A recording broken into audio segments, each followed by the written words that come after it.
Praise the lord. Hallelujah. ప్రభు అయిన యేసుక్రీస్తు నామమున పేరిట మీ అందరికీ శుభోదయం. ప్రియ దేవుని బిడ్డలారా, ఈ యొక్క 13వ తేదీ 2వ నెల 25వ సంవత్సరంలో ఈ అందిన ఆహారాన్ని ధ్యానం చేసుకోవడానికి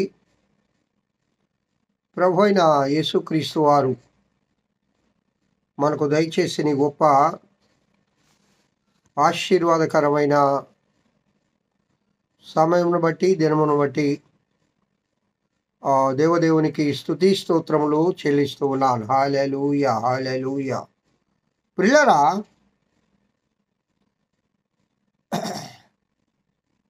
బాగున్నారా? 25వ సంవత్సరం 2వ మాసం ఫిబ్రవరి నెల దాదాపుగా 50% అయిపోయింది. 13వ దినం, 28 నెలలే కదా, 28 రోజులే కదా ఈ యొక్క ఫిబ్రవరి నెలలో. అంటే దినములు, కాలం ఆగిపోదుగా. కాలం దేవుని చిత్తాన్ని నెరవేరుస్తుంది. భూమి శూన్యంలో, అది ఆశ్చర్యంగా లేదండి. భూమికి ఆధారం ఎవరు? భూమికి ఎక్కడ పునాదులు వేస్తున్నాయి? భూమి శూన్యంలో తన చుట్టూ తాను తిరుగుచూ, సూర్యుని చుట్టూ తిరుగుచూ కాలాలు మారుస్తుంది. ఒక దినం 24 అవర్స్, 24 గంటలు, పగలు 12 గంటలు, రాత్రి 12 గంటలు గడిచిపోతుంది అంటే ఎవరి కాలాలను గడిపేవాడు? ఈ భూమి శూన్యంలో తన చుట్టూ తాను తిరుగుతూ, సూర్యుని చుట్టూ తిరుగుతుంది. దేవుడు ఒక కక్ష ఏర్పాటు చేశాడు గ్రహాలన్నిటికి కూడా. దేవుడు ఏర్పాటు చేసిన ఆ మార్గంలోనే ప్రయాణం చేస్తూ ఉన్నాయి. మరి వేరే మార్గానికి అవి తొలగిపోవు. సముద్రానికి దేవుడు వానకట్ట వేశాడు. దేంతో అండి? ఈరోజు ఆంధ్రప్రదేశ్లో ఓ ప్రాజెక్ట్ కట్టాలంటే కొన్ని వేల కోట్ల రూపాయలు ఖర్చు. 2 సంవత్సరాలు ఆగితే ఆ రెట్టింపు ఖర్చులు. అయినా మానవుడు కట్టిన ఆ ప్రాజెక్టులు పెద్ద వరద వస్తే నిలబడే పరిస్థితి లేదు. మరి సంద్రంలో నీటికి ఆనకట్ట వేసిన వారెవరు? ఆ సంద్రంలో నీటిని కట్టడి చేసిన వారెవరు? వాటికి హద్దులు నియమించిన వాడెవరు? దేవుడే కదా. సర్వ సృష్టి కూడా దేవుడు ఏ పని అయితే చెప్పాడో, ఏ డ్యూటీ అప్పగించాడో ఆ డ్యూటీ చేస్తున్నారు. గ్రహాలే కానీ, భూమే కానీ, సంద్రమే కానీ, సూర్యచంద్రాది నక్షత్రములే కానీ, దేవుడు అప్పగించిన పని. రాత్రి నేలు అన్నాడు చంద్రుడిని, రాత్రినే వెళ్తుంది, పొగలు రాదుగా. సూర్యుడు, అలాగే భూమి, హద్దులు నియమించాడు దేవుడు. ఒక మార్గంలో నువ్వు ప్రయాణించన్నాడు. ఆ మార్గంలో మరి ఆదామవ్వలను కూడా దేవుడు సృష్టించి, ఇదిగో మీరు ఈ మార్గంలోనే నడవండి అన్నాడు.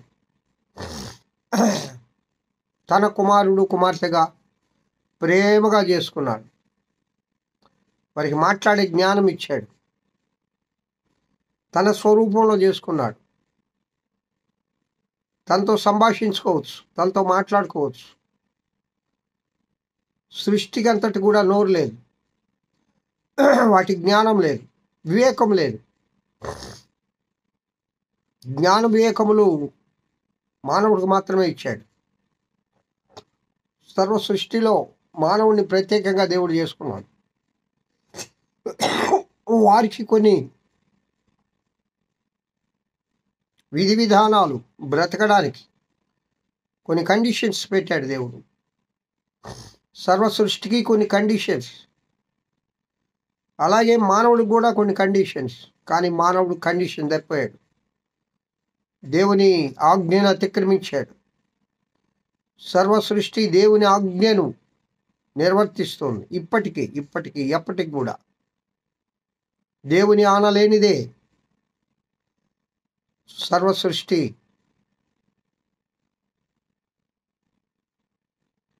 లోకంలో ఉన్న సూర్య చంద్రాది నక్షత్రములే కానీ, గ్రహాలే కానీ,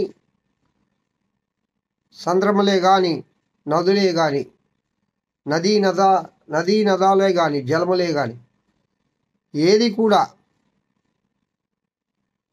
దేవుని చిత్తానుకూలంగానే నడుస్తాయి. మరి మానవుడు మాత్రమే దైవ చిత్తానుకూలాన్ని అతిక్రమించాడు, సాతాను మాట్లాడినాడు. ఈ ప్రక్రియ చేసిందంతా సాతాను. కావున ప్రియులారా, ఈ మార్గము తప్పిన మానవుణ్ణి మరలా ట్రాక్లో సెట్ చేయాలని ప్రభువారు ఈ లోకానికి వచ్చారు. ఆయన ఈ లోకానికి వచ్చి తను తాను సమర్పించుకొని, నేనే మార్గాన్ని, నేనే సత్యాన్ని, నేనే జీవాన్ని అని మానవులకు బోధించి, ఆయన మార్గములో మనం నడుచున్నట్లుగా మనకు సహాయకారిగా పరిశుద్ధాత్మ దేవుని నుంచి, ఆ పరిశుద్ధాత్మ దేవుని యొక్క సూచనల మేరకు మనం ఈ లోకములో నడవాలని దేవుడు మనల్ని నడిపిస్తూ ఉన్నాడు. హల్లెలూయా. ప్రియులారా, పరమగీత ప్రసంగ వాహిని అనే ఒక గంభీరమైన అంశాన్ని గురించి గత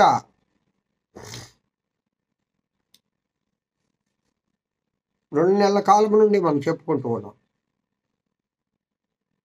దానిలో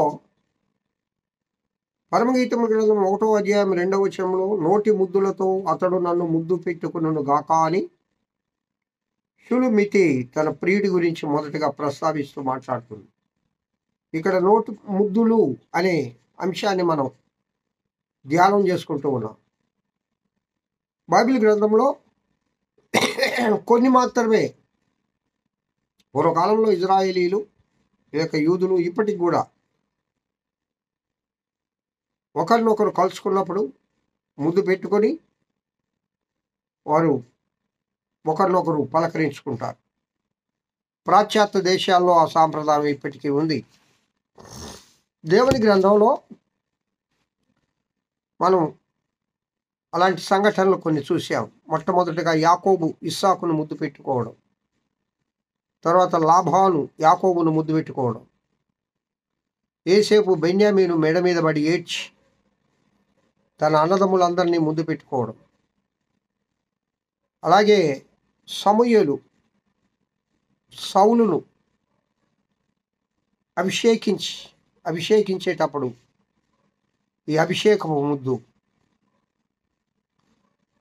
అలాగే యోనాతాను దావీదును ముద్దు పెట్టుకోవడం,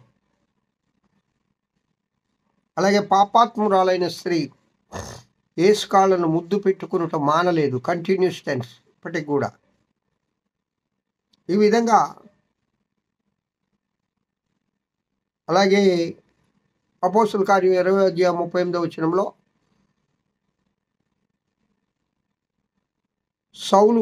పౌలు మెడ మీద పడి ముద్దు పెట్టుకుని ఓడ వరకు సాగనంపిరి ఆ సంఘస్థులు తమ దైవజనుణ్ణి. ఈ విధంగా మనం కొన్ని అంశాలను ధ్యానం చేసుకున్నాం. ఇంకా చాలా ఉన్నాయి ప్రియులారా. ఈరోజు చివరిగా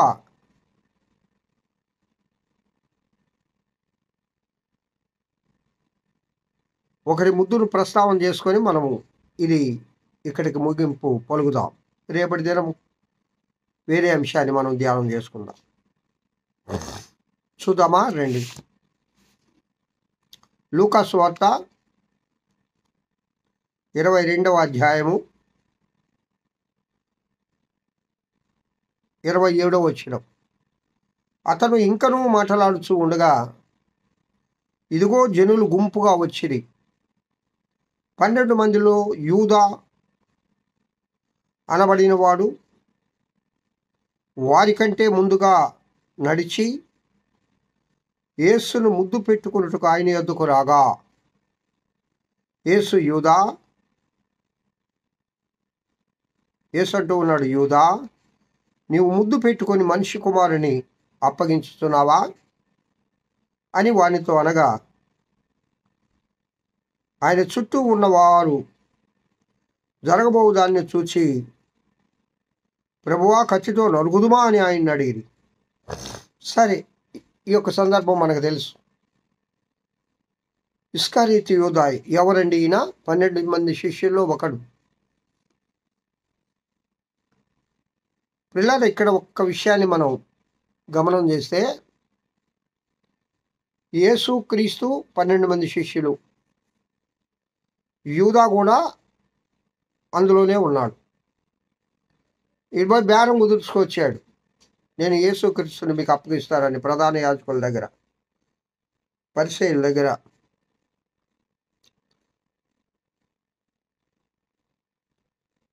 మరి ఎవరు యేసయ్యని గుర్తుపట్టాలంటే మీకు ఎట్లా తెలుసొద్దురా? మేమందరం ఒకే మాదిరిగా ఉంటాం, ఒకే డ్రెస్సులు, ఒకే హెయిర్ కటింగ్. మరి మీ యేసు ప్రత్యేకం కదా, ఆయన బోధకుడు కదా, ఆయన సపరేట్ డ్రెస్ వేయడా, సపరేట్ హెయిర్ కటింగ్ ఉండదా, ఆయనకి సపరేట్, అంతా సపరేటే కదా, బోధకుడికి సపరేట్గానే ఉండాలి కదా.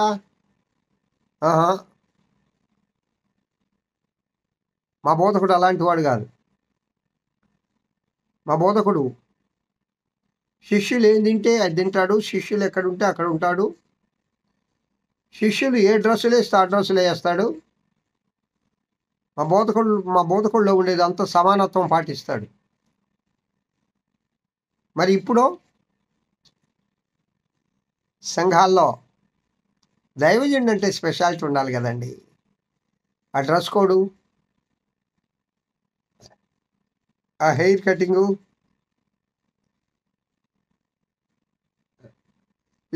విశ్వాసులు వేరు, దైవజనుడు వేరు. ఆయన దైవజనుడు అని ఎవరు చెప్పలేదు. సపరేట్ డ్రెస్ కోడ్ ఉంటుంది, సపరేట్గా ఉంటాడు. మరి పూర్వకాలంలో యేసయ్య కూడా సపరేట్ డ్రెస్ కోడ్ మెయింటైన్ చేయొచ్చుగా. 12 మంది శిష్యులు ఏ విధంగా ఉన్నారో ఆయన కూడా అదే విధంగా ఉన్నాడు. నేను ఎవరినైతే ముద్దు పెట్టుకుంటానో ఆయనే యేసు అని ఆడ చెప్పొచ్చాడు యూదా, ఇస్కరియోతు యూదా. ఏంటి యేసుక్రీస్తు ప్రభులో ఉండే స్పెషాలిటీ అంటే ఇదే నా ప్రభులో ఉండే స్పెషాలిటీ. ఆయన సమానత్వాన్ని కోరుకున్నాడు. సామ్యవాదాన్ని మొట్టమొదటిగా లోకానికి తెచ్చింది ప్రభువే. అందరూ సమానమే లోకంలో, ఒకరు తక్కువ ఒకరు ఎక్కువ లేదు. అందరూ దేవుని బిడ్డలే, అందరూ దేవుని స్వరూపులే. అందుకే దేవుని గ్రంథంలో యేసుక్రీస్తు అందరికీ ప్రభు అని రాయబడి ఉంది. గొప్ప వాళ్ళకే కాదు, చదువుకున్న వాళ్ళకే కాదు, పామరులకే కాదు, తక్కువ నిమ్న జాతుల వాళ్ళకే యేసుక్రీస్తు దేవుడు కాదు. అది చాలా తప్పు. యేసుక్రీస్తు అందరికీ ప్రభు. ఇక్కడ కూడా ఆయన సమానత్వాన్ని అసలు లోకంలోకి తీసుకొచ్చింది మొట్టమొదటిగా యేసుక్రీస్తు ప్రభువే. చాలామందికి ఈ విషయం బోధపడడం లేదు. ఇక్కడ యేసయ్యను కనుక్కోవాలంటే నేను ముద్దు పెట్టుకుంటాను, ఎవరిని ముద్దు పెట్టుకుంటానో మేమంతా ఒకేలాగా ఉంటాం కదా. అయ్యా, మీ బోధకుడు సపరేట్గా ఉందా, సపరేట్ డ్రెస్ కోడ్ ఉండదా? ఏమి ఉండదండి. అలా మెయింటైన్ చేయడు మా బోధకుడు. మా బోధకుడు అంతా సమానత్వం అని చెప్తాడు. ప్రియరా, యేసుక్రీస్తు ప్రభువులో ఉండే ప్రత్యేకత ఇది. యూదా, ముద్దు పెట్టుకుని మనిషి కుమారుని అప్పగించడానికి వచ్చావా అని అడుగుతాడు. బోధకుడా అని ముద్దు పెట్టుకుంటాడు యూదా. ఇది ఎలాంటి ముద్దు? తన బోధకుడిని అప్పగించే ముద్దు. యేసయ్యను సిలువకు అప్పగించే ముద్దు, అమ్ముడు పోయే ముద్దు ఇది. యూదా ఇస్కరియోతు యూదా అమ్ముడు పోయాడు ధనానికి. ధనాశ కలిగిన వాడే ఫస్ట్ నుంచి. ట్రెజరర్ ఈయన దేవుని దగ్గర. దేవుడు ఊడికి ఏది అప్పగిస్తాలో అదే అప్పగిస్తాడు. కాబట్టి ప్రియ దేవుని బిడ్డలారా, ఇలాంటి ముద్దులు కూడా పెట్టుకుంటున్నాము మనం. ఈ లోకంలో అనేక మంది దగ్గర ప్రభువుని మీరు అప్పగిస్తూ ఉన్నారు. నేను ఎప్పుడు అప్పగించానయ్యా? నేను ట్రెజరర్ కాదే. నేను డబ్బుని నా యేసయ్య నేను అమ్ముకుంటానా? ఎస్, నీ యొక్క నేత్రాశ కోసం, నీ శరీరాశ కోసం, నీ జీవపు డంబం కోసం ప్రభువును మనం అమ్ముకుంటూ ఉన్నాం. ప్రభు మాటలు, ప్రభు చిత్తాన్ని, ప్రభువును తక్కువ చేస్తూ ఉన్నాం. అన్ని జనుల్లో యేసుక్రీస్తు నామం దూషింపబడుతుందంటే ఎవరి వల్ల? నీ వల్ల, నా వల్లే కదా. జాగ్రత్తగా ఉందాం ప్రియులారా, జాగ్రత్తగా ఉందాం. మనం ఏ ప్రలోభాలకు లొంగకూడదు. యూదా ప్రలోభాలకు, ధన ప్రలోభానికి లొంగి యేసును అప్పగించాడు. చివరికి ఏమైపోయింది తన పరిస్థితి? అలాంటి పరిస్థితి మన జీవితాల్లో మనకు రాకూడదని పరిశుద్ధాత్మదేవుడు ఈ దినం మనతో మాట్లాడుతూ ఉన్నాడు. ప్రభువును మనం అమ్ముకునే పరిస్థితుల్లో ఈ దినాల్లో చాలామంది ఉన్నారు. దేవుడి నామాన్ని అడ్డం పెట్టుకొని ధనాన్ని సంపాదించేవారు ఎక్కువైపోయారు.